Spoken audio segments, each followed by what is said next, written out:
আউযুবিল্লাহি মিনাশ শাইতানির রাজিম। বিসমিল্লাহির রহমানির রহিম। আশা করছি সবাই ভালো আছেন। ইসলামের ইতিহাস এবং সংস্কৃতি কোড নাম্বার হচ্ছে আপনার ৬০৫। এটা সাজেশন যেটা তৈরি করেছি সেটা আপনাদেরকে দেখাচ্ছি। প্রথমেই পূর্বের মতো আগে আপনার শর্ট প্রশ্নগুলোর উত্তর দেখব এবং প্রশ্নগুলো দেখব, তারপর বড় প্রশ্নগুলো দেখব ইনশাল্লাহ। তো প্রথম প্রশ্ন হচ্ছে ভারতে মুসলিম ইতিহাসের অন্যতম উৎস হিসেবে মুদ্রার গুরুত্ব।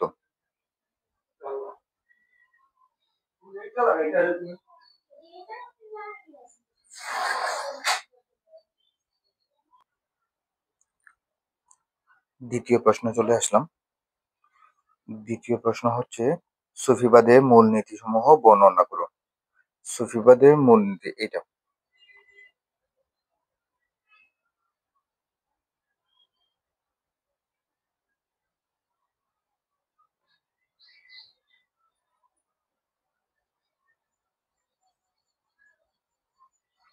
এই জায়গায় শেষ।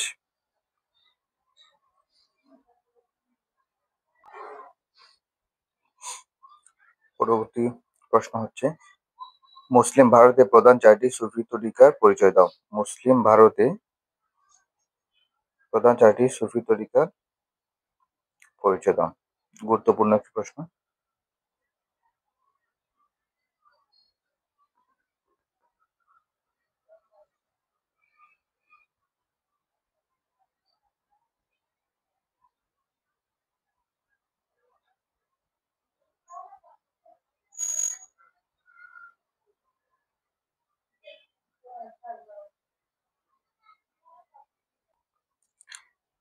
পরবর্তী আরেকটা প্রশ্ন চলে আসলাম, সেটা হচ্ছে আপনার দিল্লি সালতানাতের দরবারি জীবনের উপর সংক্ষিপ্ত বর্ণনা। দিল্লি সালতানাতের।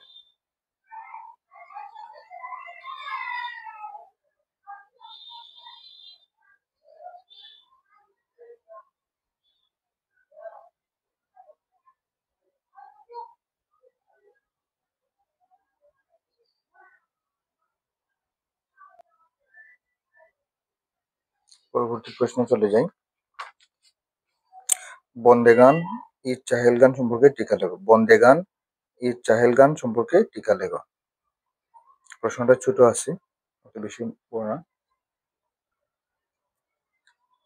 পরবর্তী প্রশ্নতে চলে আসলাম আপনার। এটা হচ্ছে আপনার ভারতের সমাজ রাজনীতিতে উলামা শ্রেণীদের ভূমিকা। ভারতের সমাজ রাজনীতিতে উলামা শ্রেণীদের ভূমিকা। এখানে উপসংহারটা আছে।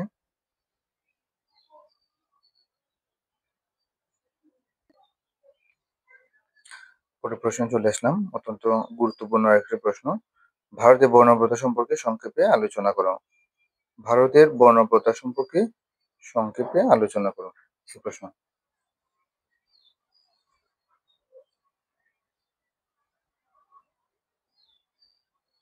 এখানে কিছু আছে।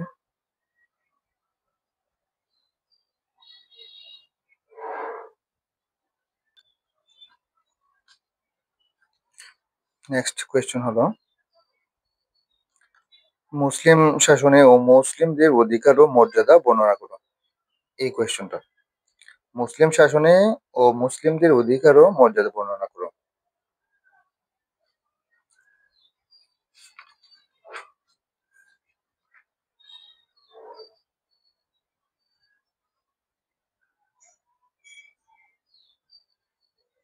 আমার কাছে মনে হয় এই প্রশ্নটা ইনশাল্লাহ আসবে।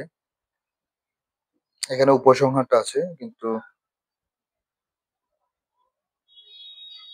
আমি চেষ্টা করছি ভালোভাবে দেখানো। এখানে প্রিন্টিং মিস্টেক আছে।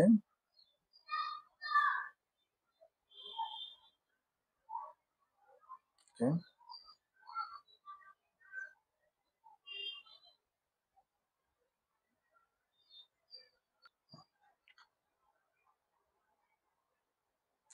এই জায়গায় একসাথে দুইটা প্রশ্ন আছে একই পৃষ্ঠায়। জাত ও সরওয়ার বলতে কি বুঝো? আবার এখানে কোনো জায়গায় আপনার লেখা থাকবেন জাট, আবার কোনো জায়গায় আছে জাত। তো আসলে প্রশ্ন একটাই, জাত ও সারোয়ার বলতে কি বোঝো? এর সাথে অন্য একটা প্রশ্ন আছে, এটা হচ্ছে আপনার দাগ ও হুলিয়া।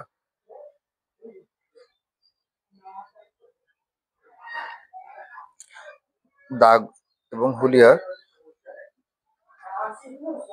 শেষ অংশটা হচ্ছে আপনার এটা।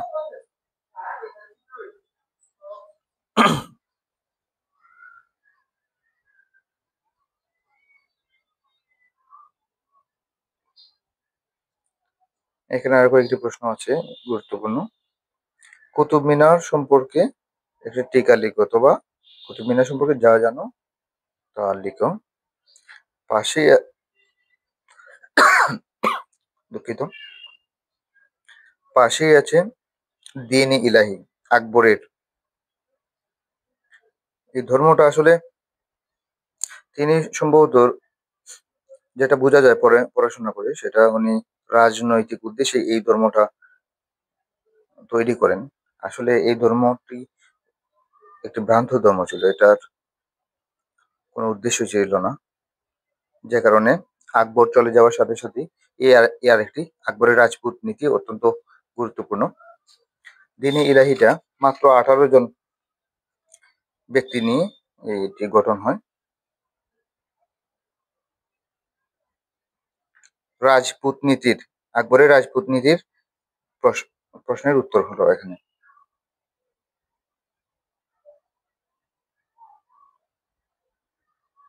বাকি অংশটুকু হচ্ছে,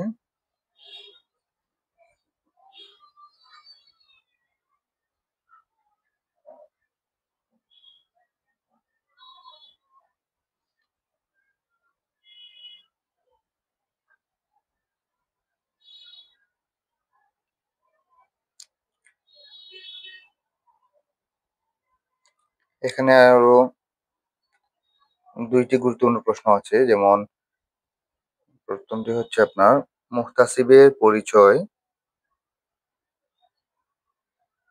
দ্বিতীয়টি হচ্ছে আপনার মুহতাসিবের দায়িত্ব ও কর্তব্য বর্ণনা করুন। মুহতাসিবের দায়িত্ব ও কর্তব্য।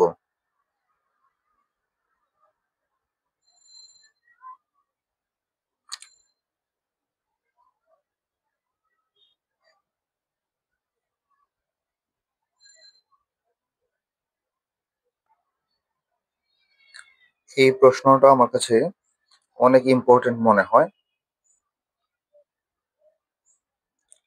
ভারতীয় মধ্যযুগে ভারতের মক্তব ও টুল শিক্ষা পদ্ধতি সম্পর্কে ধারণা দাও। মক্তব ও টুল শিক্ষা পদ্ধতি, এই প্রশ্নটাকে ভেঙে ভেঙে ওরা প্রশ্ন করতে পারে, যেমন মক্তব শিক্ষা সম্পর্কে ধারণা দাও, আবার টুল শিক্ষা সম্পর্কে ধারণা দাও। এরকম ভাবে ওরা ভেঙে ভেঙে প্রশ্ন করতে পারে।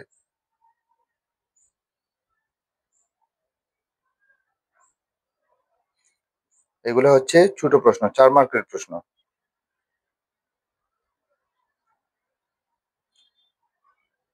এই হচ্ছে আরেকটি প্রশ্ন, আপনার ইকতা ব্যবস্থা কি ব্যাখ্যা করো, অথবা ইকতা প্রথার বিবরণ দাও। ইকতা,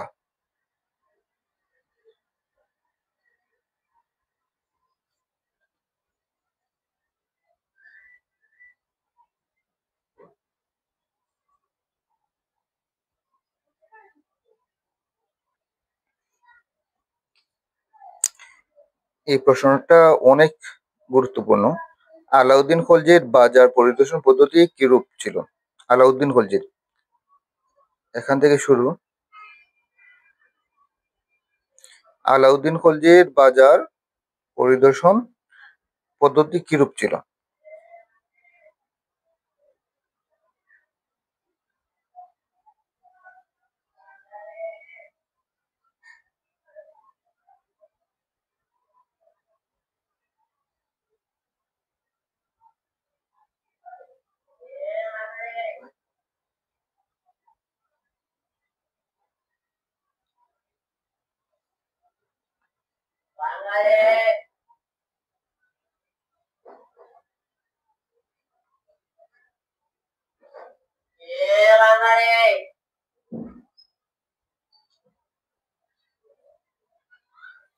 আরেকটি প্রশ্ন আপনার, কবুলীয় তোপাট্টা, শেরশাহের কবুলীয় তোপাট্টা।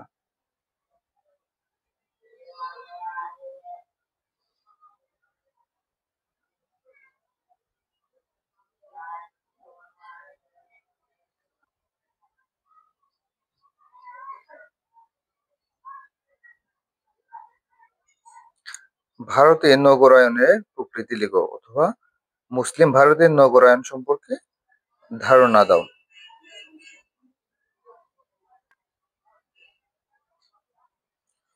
পরের প্রশ্ন চলে যাই। খুবই গুরুত্বপূর্ণ একটি প্রশ্ন। স্বয়ংসম্পূর্ণ গ্রামীণ সম্প্রদায় বলতে কি বুঝো? স্বয়ংসম্পূর্ণ গ্রামীণ সম্প্রদায় বলতে কি বুঝো?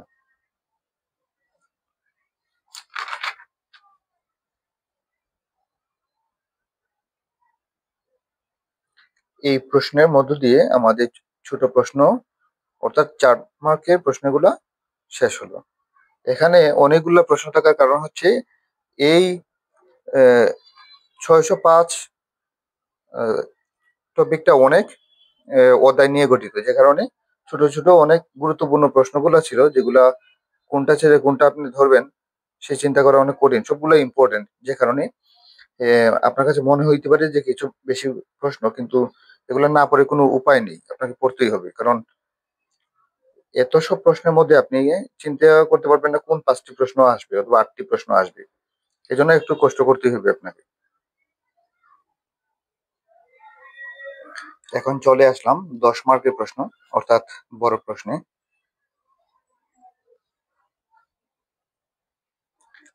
মধ্যযুগে ভারতের আর্থসামাজিক ইতিহাস অধ্যয়নের উৎসমূহ আলোচনা করো, অথবা মুসলিম ভারতের সামাজিক অর্থনৈতিক ইতিহাসের প্রধান উৎসগুলোর সংক্ষিপ্ত বিবরণ দাও।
দ্বিতীয় প্রশ্নে চলে আসলাম। দ্বিতীয় প্রশ্ন হলো আপনার,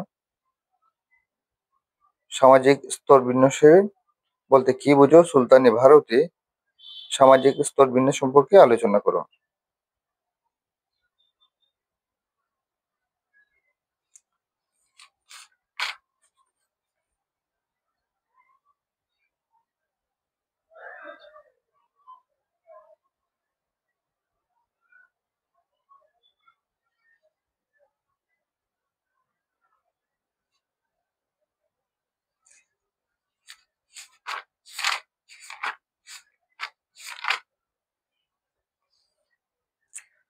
পরবর্তী প্রশ্নে চলে আসলাম, ভারতীয় সংস্কৃতিতে ইসলামের প্রভাব পর্যালোচনা করো।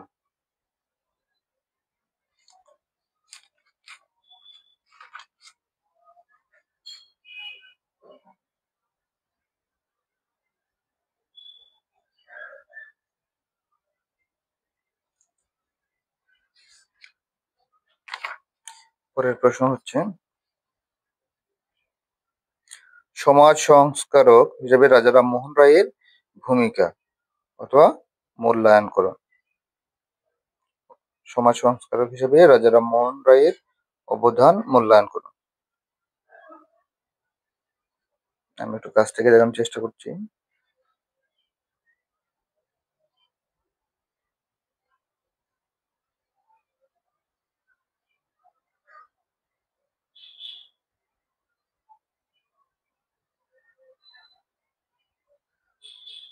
আপনারা ভিডিওটি দেখার সময় অবশ্যই এইচডি কোয়ালিটি দেখবেন, না হলে কিছুই বুঝতে পারবেন না। পরের প্রশ্নে চলে আসলাম। ইবনে বতুতার আলোকে বাংলার আর্থসামাজিক অবস্থার বিবরণ দাও।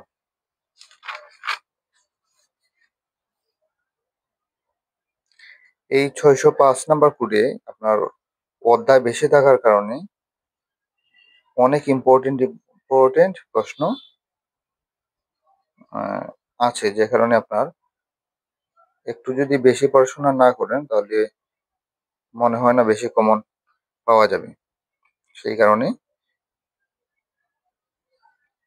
আপনাকে কিছু হলেও অন্য কোডের তুলনায় এখানে বেশি পড়াশোনা করতেই হবে।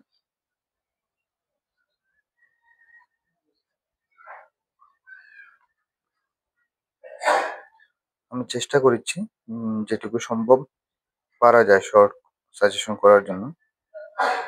বাকিটা আপনারা নিজেও একটু খেয়াল করবেন। আর যেগুলো বেশি ইম্পর্টেন্ট ওইগুলো তো আমি নিজে বলে দিতেছি, আবার আমার প্রশ্নের মধ্যেই আপনারা দেখতে পাচ্ছেন কোনগুলা বেশি ইম্পর্টেন্ট। এগুলো তো প্রশ্ন দেখলেই বোঝা যায়।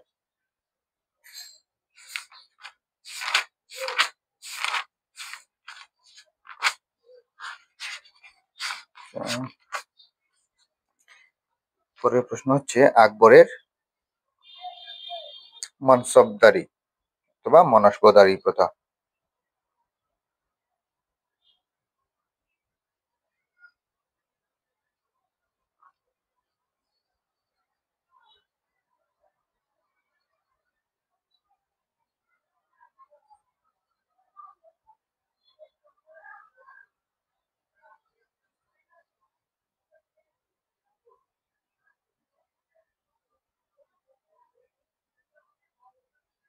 এটা প্রিন্টে আপনার কালি কম পড়ে গেছে, যে কারণে আপনার কিছু সমস্যা হইতে পারে, তাই একটু আস্তে আস্তে দেখবেন যদি ভিডিওটা দেখেন।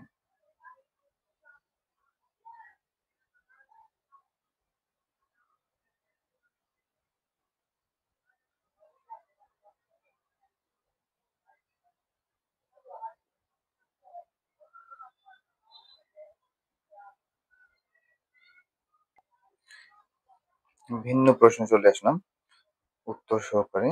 এখানে আপনি দেখবেন মধ্যযুগে ভারতে উদযাপিত বিভিন্ন উৎসবের বিবরণ দাও।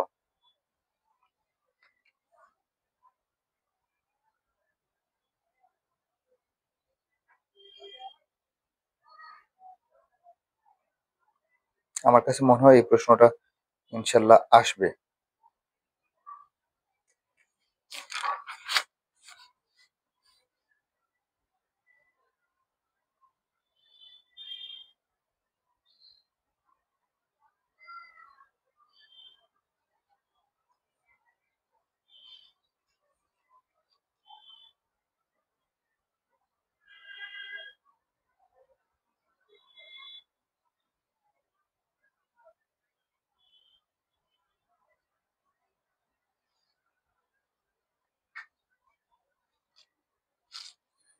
এই প্রশ্নটাও অনেক ইম্পর্টেন্ট, আমার কাছে মনে হয় আসবে।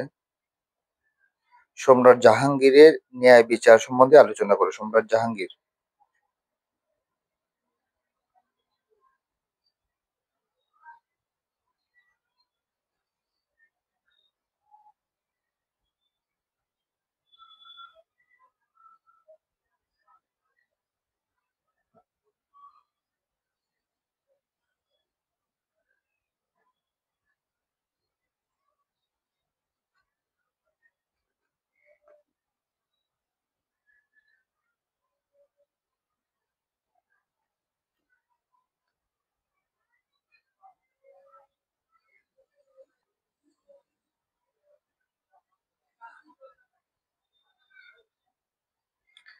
মুসলিম ভারতে শিক্ষা ব্যবস্থা সম্পর্কে আলোচনা করো। মুসলিম ভারতে শিক্ষা ব্যবস্থা সম্পর্কে আলোচনা করো। এই প্রশ্নটাকে অন্যভাবে করতে পারে যে মধ্যযুগে শিক্ষা ব্যবস্থা সম্পর্কে আলোচনা করো।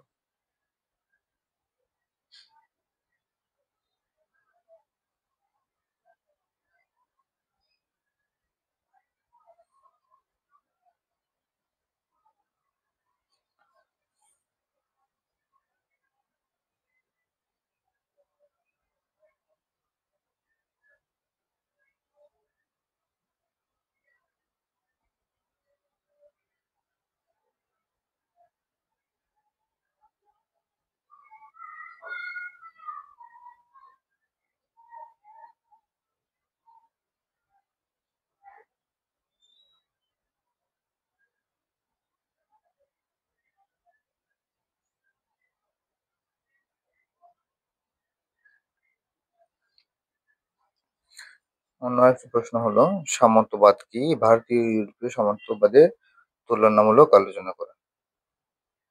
অনেক গুরুত্বপূর্ণ একটি প্রশ্ন, অনেক গুরুত্বপূর্ণ।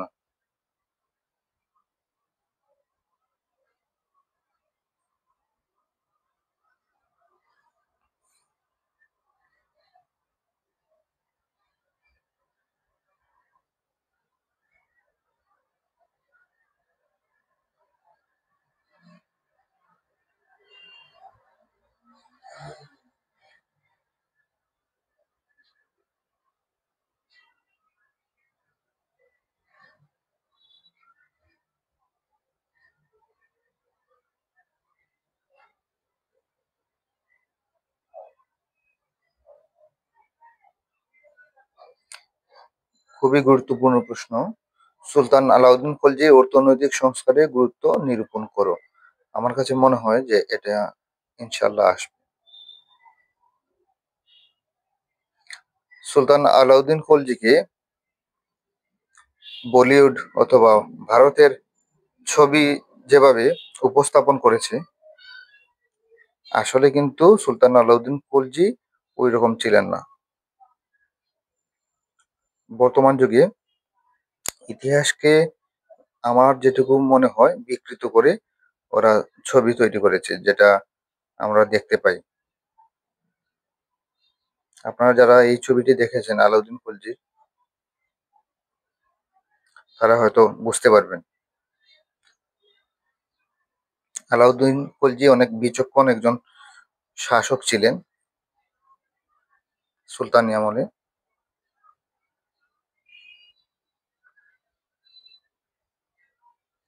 সামান্য ক্রীতদাস থেকে নিজের যোগ্যতা বলে তিনি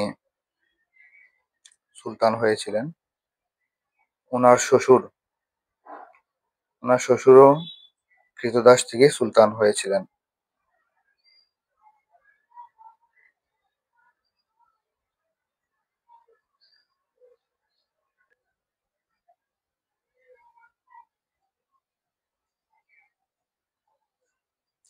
মুঘল আমলে কৃষকদের শ্রেণীবিন্যাস আহ, বিশদ বিবরণ দাও। শ্রেণীবিন্যাসের বিশদ বিবরণ দাও।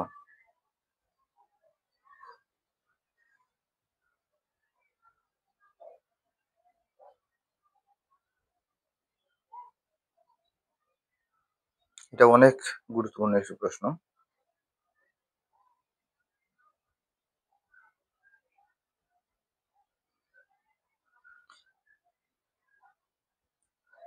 কৃষকদের দুর্দশা এবং বিদ্রোহ। কৃষক গোষ্ঠী কি পরিমাণ নিষ্পেষিত হলে তারা সমাজে বিদ্রোহ ঘোষণা করে, একবার চিন্তা করুন। আর এই প্রশ্নটি পড়লে ভালোভাবে আপনি বুঝতে পারবেন।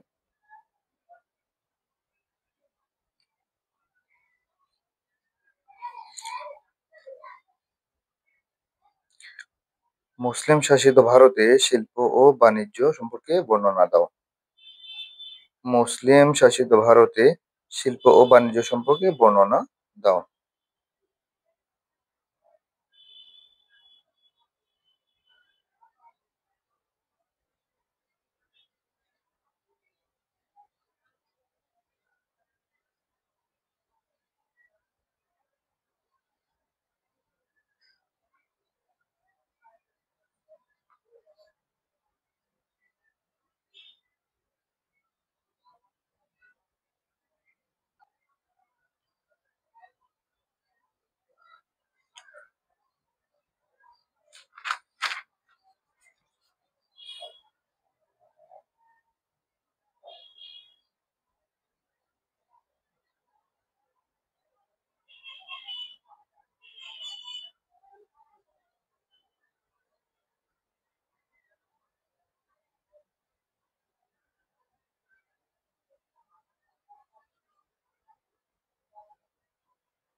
ছয়শো পাঁচের সর্বশেষ প্রশ্ন হচ্ছে, মুঘল যুগের অর্থনৈতিক ব্যবস্থা কেমন ছিল?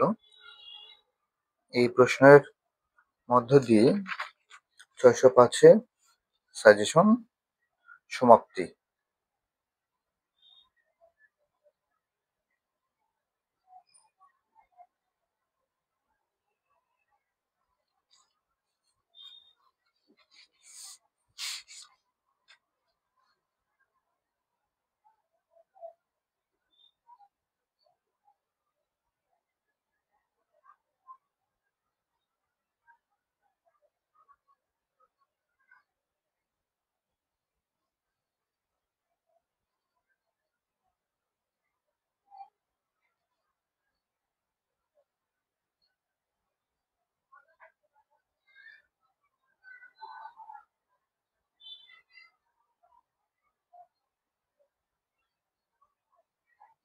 সবাই ভালো থাকুন, সুস্থ থাকুন। আর সবাই সবার জন্য দোয়া করবেন যেন সবাই ভালো করে মাস্টার্স পরীক্ষা দিয়ে সবাই উত্তীর্ণ হতে পারি আমরা। এই কামনায় আল্লাহ হাফেজ। সবার জন্য দোয়া রইল।